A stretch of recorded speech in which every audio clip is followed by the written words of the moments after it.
Welcome to Marketing Rebels Breaking Business Barriers. You've joined us for a special series called Marketing Momentum for Mental Health.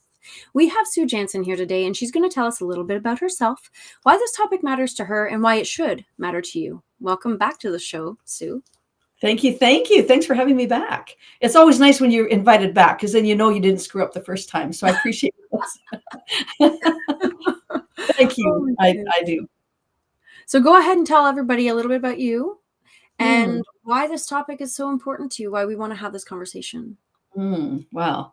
Well, I'm living up in Edmonton, Alberta, Canada, and I kind of come from that history of childhood trauma that a lot of people I know have experienced, and that is just being abandoned. And my mom was a great mom, loved me to pieces, but couldn't take care of me. So I was in foster care, and I was in different places and with different people. I'm not exactly exactly who they all were, but that were taking care of me during that time. So I had some really bad experiences, sexual abuse in one foster home, and just things that I had to deal with. And so for me, that this whole topic of mental health is huge because I just feel how important it is for people to be able to rely on themselves and not, my expectation was that parents and people would take care of me. And it turned out that I took care of my own self. And that's what I ended up having to do. So I was very resilient. Every place I was put in, I adapted. I found that I felt kind of like a chameleon, like where I just kind of whatever they needed, I did, which is kind of a sad thing to state, but it got me through it. And I have to just state at the onset here that my mom did share one thing with me that always stuck with me. And she was a Catholic and she was raised in an orphanage when she was a baby. So she had really no idea what being a mom was really like because her mom never mommed her. So I do get where she was coming from, but she did have a strong faith in God. And she always told me, honey, you don't have a dad here on earth, but you have one in heaven and he's there for you. And so for me, that was I think that got me through everything because I always felt like didn't matter what was happening to me, the good stuff and the bad stuff. And it's mostly bad in my childhood, not my adult life, but in my childhood. Then I knew it's okay. It's going to be okay because he's taking care of me. So that faith was huge for me. And that just kept me on, just kept me saying this will get better. I remember I was in a convent for 2.5 years with 100 other little girls, if you can imagine, and 6 nuns that were like I don't even know how they took care of us, all of us. But I remember just sitting on the step waiting for my mom, just always waiting and seeing other parents coming, taking their kids out or coming to bring them a present or doing something, and just always feeling like I was waiting. So that for me has stuck with me the longest, and that was like the hardest. So anytime I get into that state where that triggers that remembrance again, I always just remind myself, you are where you're supposed to be and everything's going to turn out fine. And I just reassure myself. And that again is my faith that kicks in. So that's helped me through all of the stuff that I went through as a kid. That's definitely an amazing story already. So I just put this out there. If you weren't already connected with this whole conversation, you damn well are now. So so this experience of waiting, this experience of longing. And now I'm going to broaden it simply for the fact that your experiences were reasonably unique. I would like to say that they're very unique. Unfortunately, I can't say that, but they're reasonably unique on the broad spectrum. But the feelings that come with it are not. The feelings that come with it, that idea of longing, that idea of feeling alone, isolated, abandoned even. Abandoned is the word, yeah. They can feel very real for anyone who even they weren't in the foster system. Even if they were, we're trying something new. You could have had a beautiful upbringing, and those feelings are still valid. Those feelings are still real. But we also know the majority of us have endured some form of trauma as we grew up, to varying extents. So I'm sure that your extreme experiences can help feed our hope to navigate that space and still create a business and life that is full of joy. That's the whole point of it. That's the whole point, is finding all the stuff that I was looking for. I found it internally, and that's an inside job. That's kind of one of the things that I didn't learn this until so much older. Like I was like the wonderful thing in my story is that when I did get married at 18, had two beautiful babies when I was 25 and 26, and then got divorced. And so now I'm on my own with two little kids, feeling like this is not a problem. I've been on my own since I was 15. I left home. So wasn't a big deal for me. It wasn't a challenge even for me. It was like an excitement. And my kids, I just called us the Three Musketeers, and we did great. And that's when I got my best singing gigs. That's when I worked the hardest at getting to financially help my kids and I, because we had no other support. So I went through all of that. What was my point here? I was just going to make, but It's finding the joy. it's finding that joy. So then what happened was that I ended up saying an amazing prayer. I believe in prayer. And I remember listening on the radio to this psychologist like every day for 6 years, the whole time I was a single mom. I listened every day to this. It was like a Dr. Sue, program where you phone in with all your problems.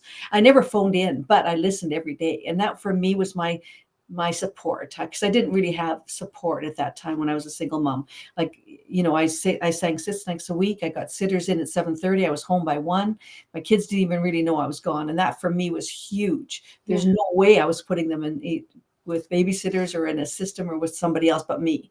Like, because that was from my history. That was so important to me. So it turned out that and it was perfect. The kids were up at 6:30 in the morning, and so was I. It was like I was always there for them.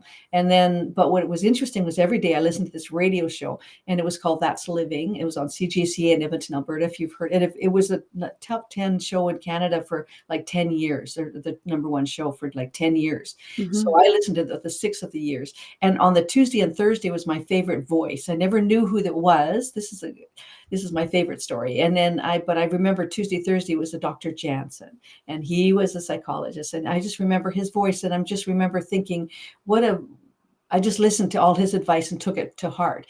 And then one day he came on the air and he explained to everybody, this was like in the spring, that his wife was diagnosed with cancer, and that they had 3 sons. And he talked about his personal life on the air, which was amazing to me. But then everyone's phoning in with people with cancer, because he understood what they were going through.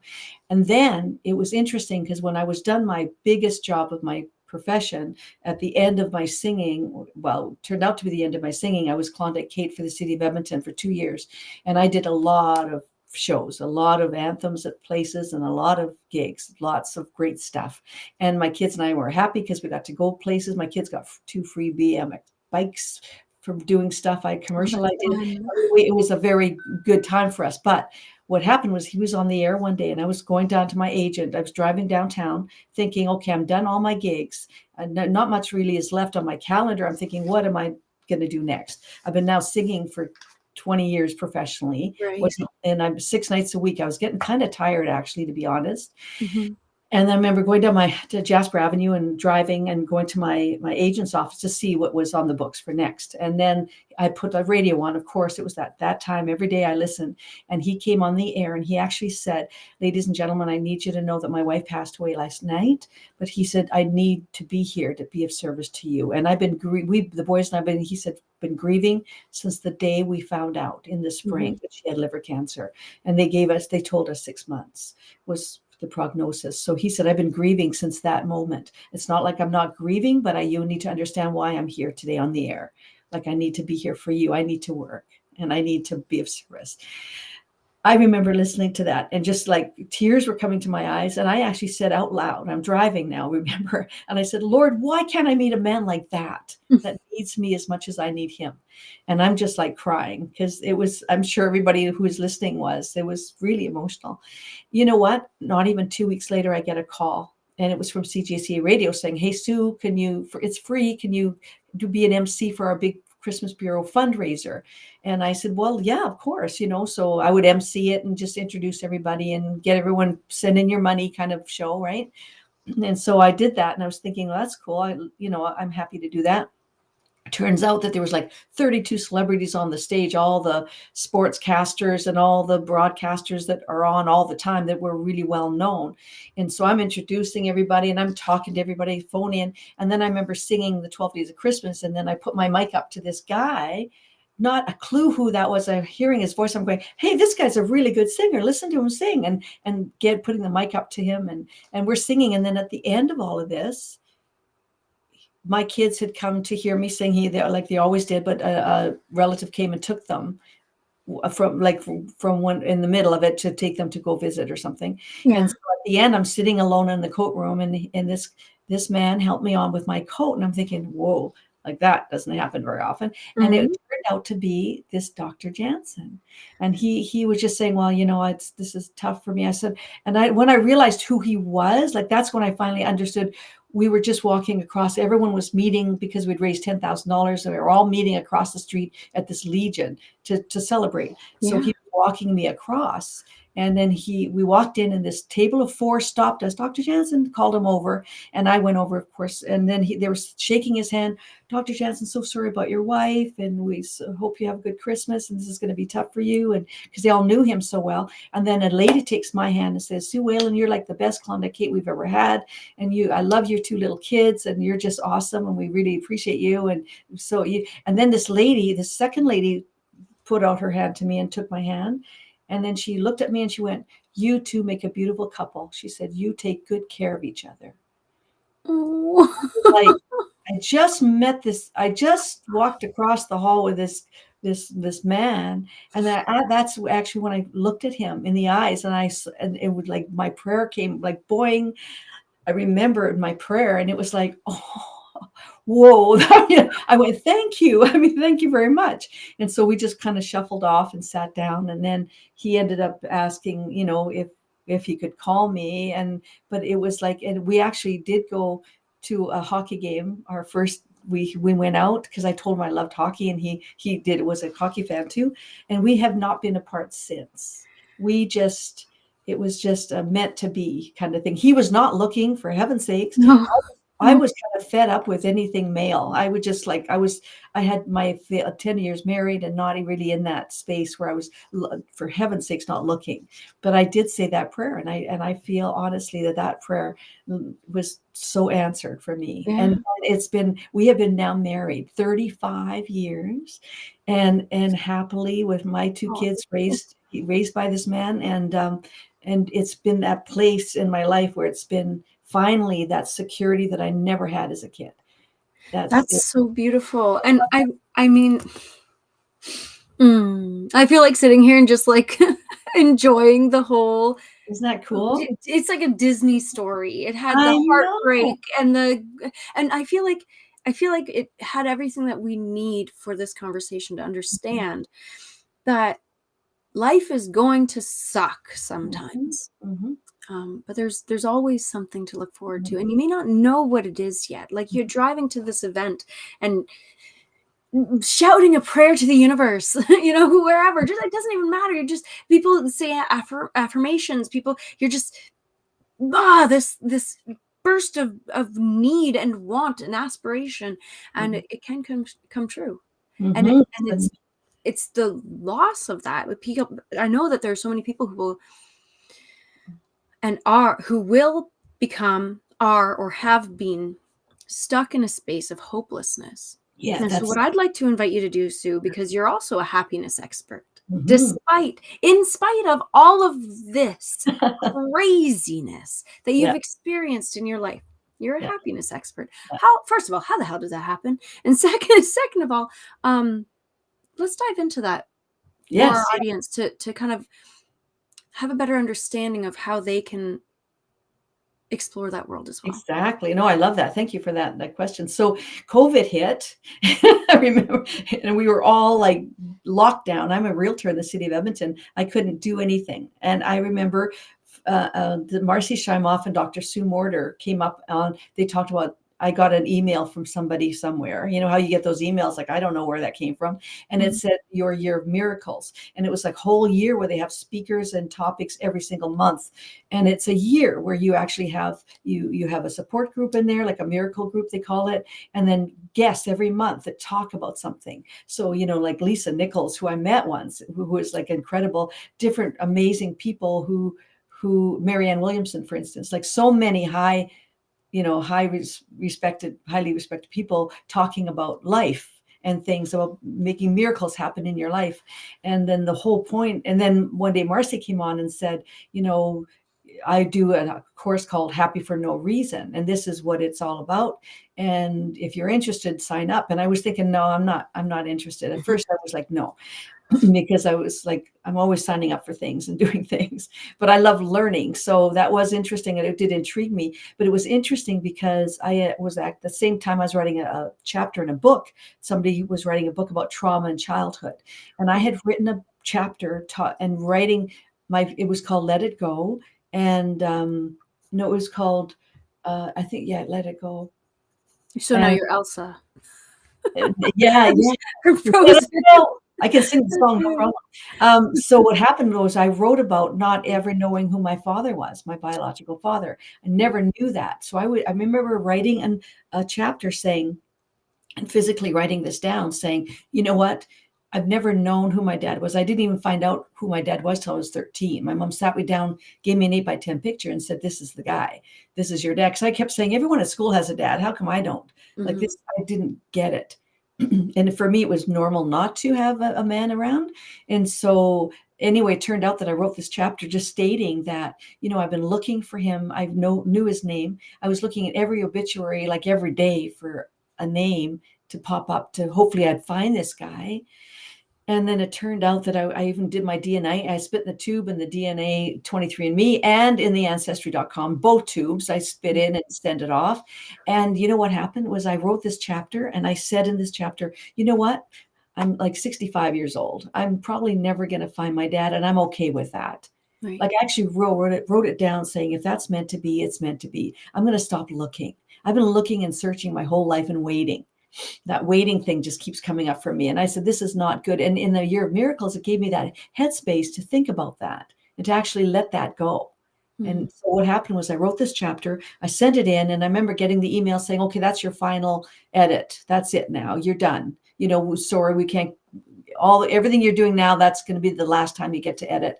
And I sent everything in and I just wrote that down. And you know what? It wasn't even a few weeks later, I got an email from a cousin on DNA ancestry.com thing saying, hey, I'm your third cousin. I think I found your dad.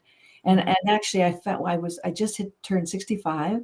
And I remember it turned out it was a brother of my dad, my father.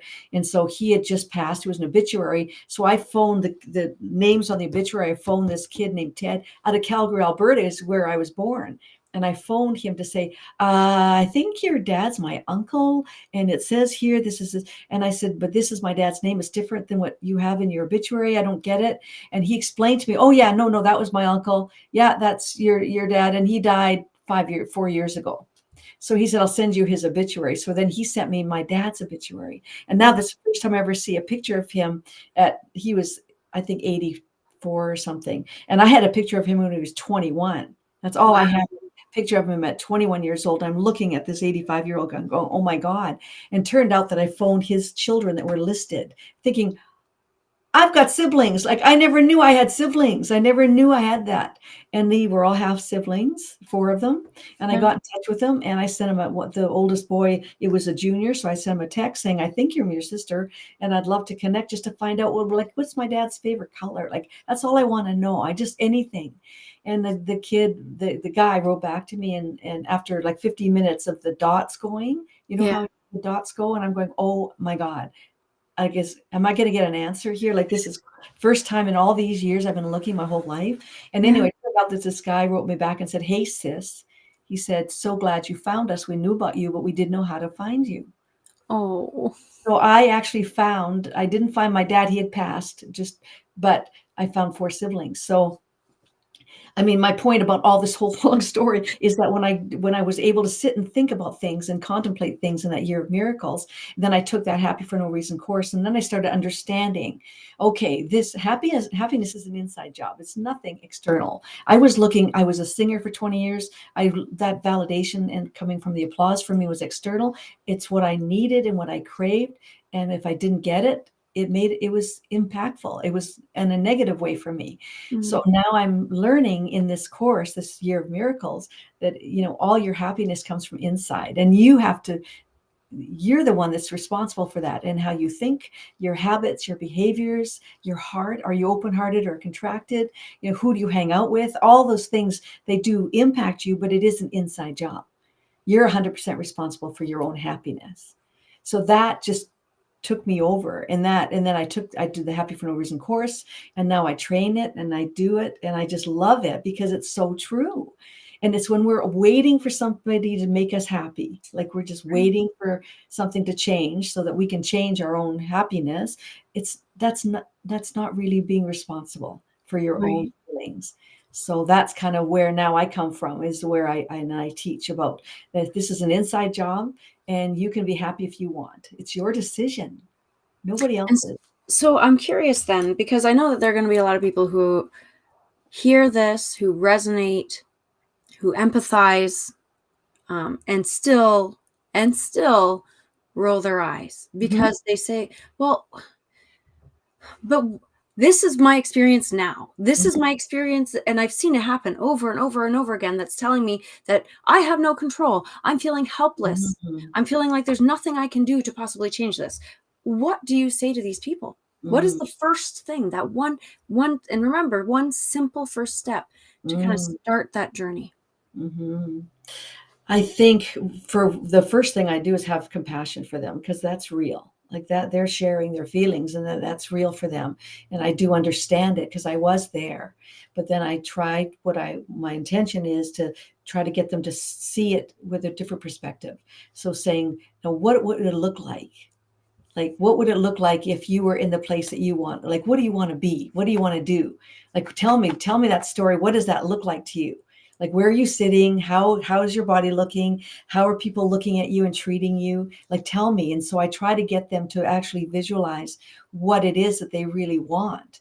And we know from all of this law of attraction stuff and all this stuff that's going around, that what you do put out there, it does, you get what if you're miserable all the time and you're grumpy and mean to people all the time because you're so full of grief yourself, you do attract that back.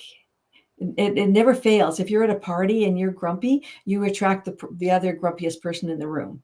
Like, isn't that true? It just happens. Yeah, it I mean, absolutely it does. happens all the time. So my understand what I teach, and the understanding is that what you put out there. So if you're open-hearted, not contracted and miserable, I mean, but because you're seeing things, that are you what can you do yourself to change, that you'll notice right away that people are treating you different? Like, are you complaining about everything all the time? Are you blaming and complaining and shaming everything that's happened to you? Because these things are bad, and I'd never put them down for that. I understand that those are real and those feelings are real, but they need to understand that you do have power here. You do have a brain, and you do have thoughts that can change things. And just what's the thing that makes you the happiest? Let's go do that. Let's go do that together. Like, let's go take a hike in the woods. I mean, whatever it is, could be anything, right? So what I'm hearing, which is really cool, what I'm hearing from this is, number one, I don't know if I'm going to adequately list these out, but I'm going to try. I'm going to try Yeah. to make You these into go steps. for it. Number one, don't give away your power. Mm, Own that, because it is yours. So don't give it away. Stop doing it if you're currently doing it, and don't do it again. Don't give away that power. Number two, practice the pause. That's mhm, an action step. When you mhm, feel inclined to open your mouth, ask yourself. And this is actually, mhm, there's a sign that I post in my own home where it's think. Is it thoughtful? Is it helpful? Is it inspired? Is it necessary? Is it kind? If it's not, put a lid on it. Right. mhm, So first, practice the pause. So don't give away your power. Practice the pause, and then, of course, look for the good. Mm. right? Find the things, I know it might feel hard, but find the things that are joyful and tap into that. And it could be just a small little thing. It could be just, getting out of bed and having nice comfy Right. sheets. I mean, it could be anything. And I think my biggest thing is always in, like, I don't use the T word. Like, I'm going to try. When people say, okay, well, I'll try to do that this week, it's like, well, no, don't try, just do it. Mhm. And it's if you change the word to try to trust, then you're saying, okay, I'm going to trust that I'm going to do that. So now you're relying on yourself. You're giving yourself that power that you just spoke about, and you're trusting in whatever um, faith that you might have, whoever that is, whatever that is. You're trusting in that. Okay, this is going to be bad. This is going to be okay, and everything works out for me. Everything, like, I'm exactly where I'm supposed to be right now. So whatever is happening, and I trust that it's going to get better. So those are helpful to help you keep on that track that you just talked about taking your power back. You have so much control you don't realize. And it's amazing how if you go out in the street and just smile at people and just say hi, wow, just check it out. Yes. What happens? People either look at you like, whoa, what's wrong? But the ones some of them are just longing for anyone just to hi. Yeah. And it's amazing what happens. And I love that you equated, this is like one of my favorite things, actually. I love that you equated smiling to power, Yeah. because oftentimes my children love to watch shows, and they always have a superhero or of some sort, right? Yes. The hero. Yeah. Yeah. And they're, well, I can't fly. Well, I can't. And I said, yeah, but you know what? You have your own superpowers. And I like to talk to Exactly. them. That's almost always my go-to. You can smile at someone, can't you? Well, yeah. And it's like, try it. Try it. Like, and if they're game, they'll go. We'll Yeah. go for a walk. Yeah. Smile. Say hello. Say Yeah. good morning. Say good after. I don't care. Good day, isn't it? Does Anything. doesn't And It doesn't matter. I said, You don't even have watch. to say anything. You're Yeah. 5 years old and you just made somebody else smile. They didn't mean Yeah. to. Maybe they didn't want to. Maybe they were Yeah. shuffling along, curmudgeon-y old person. Who knows? And you just said, Yeah. hi. And I was Aw. 99% of the time, they're going to go, oh, hi. And they don't even, it's not Yeah. conscious. They just Right. smile. So like that It's a feeling. power, Yeah. that's a superpower. That's pretty I cool. agree. It's so true. It's so true. One of the things that Marcy taught us was the blame, shame, and complain game. And Mhm. she said, you go home with your family, whoever's in your household, doesn't matter. And you could have either a whiteboard with check marks, or you could put a loonie or a toonie or money in a jar, whatever. Every single time that you verbally outside either complained about the weather, Mhm. complained about politics, or blame somebody. Well, if it wasn't for you, I wouldn't have missed my lunch, or Mhm. I wouldn't have lost my something. Or the biggest and the most hurtful one is the shame, where you're actually shaming yourself for something. I should have lost those 10 pounds and I'm not exercising enough, or whatever it is. You're shaming your own self. Mhm. But if you do any of those three things out where somebody, and then when you do it with family, it's so cool because they go, oh, check mark. I mean, you got to make a note of it, and they hold you accountable, which is super cool when everyone's in on this. So cool. And the first time I did that week, I did it alone. I didn't do it with my husband, but the first time I made a note and I put actually money in a jar, and I put it at $32 the first. No, I think it was Oh, $68 the first week, because it was like every single time I picked up, oh, the stupid, like every time I did anything, I did it and I made note of it. And then the second week it was like 32. And then the third week it was like 4. And I honestly, and because you can say the things to yourself, that's not a problem, because we always do. We all do have thoughts. But if we put it out, right. you know, Speaking it we into the world. is now you're getting some of that back, Mhm. right? And so, but it's just being aware, like how many times you don't realize how many times you go, Stu, I got to shovel again. Because it's just no. I mean, you that is called complaining. It's like, well, thank God we've got beautiful fresh air outside Yes. that we can breathe, and that what I mean. There's so many things, and I can take the Exercise. kids to walking. We can go walking in the snow. We could go snowshoeing, or tobogganing or skiing. I mean, there's so many things you could turn everything around and make it Yes. positive. And isn't that the thing, right? I actually just recently had a conversation with someone about it having snowed, and we were talking about shoveling the driveway. And one of the people who I was speaking to was like, I don't usually shovel, usually it's my husband. But the person's injured, and so I had to shovel. And I was like, you had to shovel? She's like, yeah, it was so this, that, and complain game.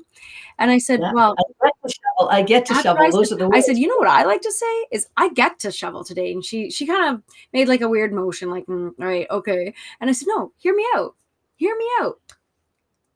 When I get to go out and shovel, I'm moving my body. I'm getting healthy. I'm getting strong. I prove to myself how able-bodied and healthy I am. Now, if you're not able-bodied and healthy, I can understand where this can be challenging. But then you can still focus on the other things, right? You can still focus on, I get to breathe fresh air and take my time. I get to practice um, pacing. I get to practice pacing because that can be very challenging, especially for ambitious people like entrepreneurs. Yeah. Um, and for me personally, I'm like, MPS, my I get to shovel also is synonymous with I get to build a snow fort because that's Yeah. always my end game. I get all the snow off of the driveway, and I put it Yeah. onto the grass that's next to it, and we build a big snow fort. And it's always so much fun to get to play. So we turn it into a game. And that's just, Yeah. and it, don't get me wrong, I didn't do that from the outset, okay? But this is the practice, right? This is the slowly changing your perspective. So that Yeah. said, I want to ask you, Sue, because we've touched on a lot of really Mm. interesting angles of looking at life, the good and the not so good.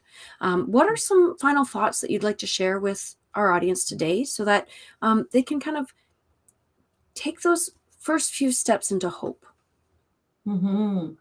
I think the biggest thing is just remembering that you are amazing, that you are so special, and that you were put on this earth for a reason, and that you're here for, and you're here listening to this for a reason, and that you need to know that. That's a heartfelt thing that I'm saying to you, and that you need to feel it. That you're really important, and that the things that you need or want in your life, you have the power to get those things. And so I guess the biggest thing is that you are in power, you are in charge, you're the creator of your own life. So whatever you choose to do, isn't that amazing? Like whatever we choose, like that's how much power we have. So if I can honestly say that I chose a man that is my husband now, that just brings me all the support and love that I need.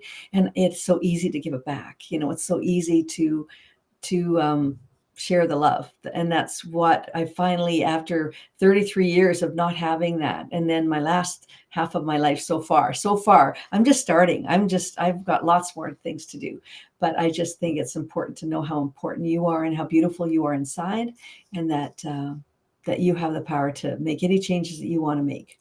Yeah, I think Beautiful. that's, I yeah. love that so much. And I love that I'm just getting started. I feel like all throughout this week I've been referencing amazing feel good singers, and I'm going to do so again because Jason Mraz has an amazing album, and the first song on that talks about what you just mentioned, Sue, and that's about Mhm. I'm just getting started. There's more Yeah. to come. You think Mhm. I'm over at 30, 40, 50, 60, 70, 80, 90. No, we're just getting started, and there's so much more to come. And that's goes the same is true for this series. So make sure that you tune Yeah. in, like, Yeah. subscribe, and go over to livingandlovingeachday.com. That's Susan's website. You want to connect with her, you want to make friends, because trust me, happiness is just around the corner and she can help you find it. So with that, Yeah. Exactly. stay tuned. There's more to come. There's always more to come. Hey, I'm